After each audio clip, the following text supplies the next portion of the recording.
ত্রিপুরা আগরতলার পুরাতন রাজভবন তথা পুষ্পবন্ত প্রাসাদ বাঁচান। ত্রিপুরার রাজন্য আমলের ইতিহাস সংরক্ষণ করুন, এই স্লোগানের মাধ্যমে ত্রিপুরা মহিলা ফেডারেশন আগরতলা স্বামী বিবেকানন্দ ময়দান থেকে একটি বিক্ষোভ মিছিল বের করেন। আগরতলা সার্কিট হাউজের সামনে অবস্থানে বসেন। সংবাদ মাধ্যমের সামনে তারা দাবি তুলেছেন।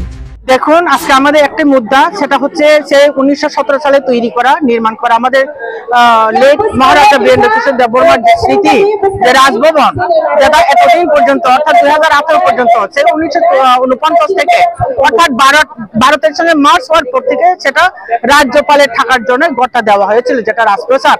তার নামটা ছিল পুষ্পবন্ত রাজপ্রসাদ। তো এই রাজপ্রসাদকে ভেরি রিসেন্টলি রাজ্য সরকার সে তাজ হোটেলকে দিয়ে দেওয়ার জন্য ওনারা সিদ্ধান্ত নিয়েছেন, আলোচনা পর্যায়ে আছে বলে আমরা শুনেছি। তো এটার প্রতিবাদে আজকে TWF অর্থাৎ Tripura women frontal organisation of Tripura Motha party, তো আমরা এটার জন্য আমাদের তীব্র ধিক্কার, তীব্র নিন্দা আমরা জানাচ্ছি এই পিসফুলি সিটিং ডেমনস্ট্রেশনের মাধ্যমে। তো আমাদের রিকোয়েস্ট এটাই থাকবে সরকারের কাছে, যাতে এই চিন্তাধারা আবার পুনরায় বিবেচনা করা হোক, রিথিঙ্ক করা হোক, যাতে এই সিদ্ধান্ত থেকে তারা সরে আসুক।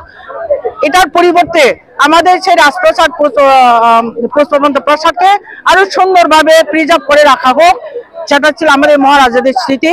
ওটা যেন কোন রকম হোটেল বা কোন রকম ইয়েতে কনভার্ট না করা হোক। ত্রিপুরা সরকার আগরতলার পুরাতন রাজভবন তথা রাজন্য আমলের পুষ্পবন্ত প্রাসাদকে ভেঙে যে 5 তারা হোটেল করার সিদ্ধান্ত নিয়েছে, তা কোনোমতেই 5 তারা হোটেল বানানো যাবে না।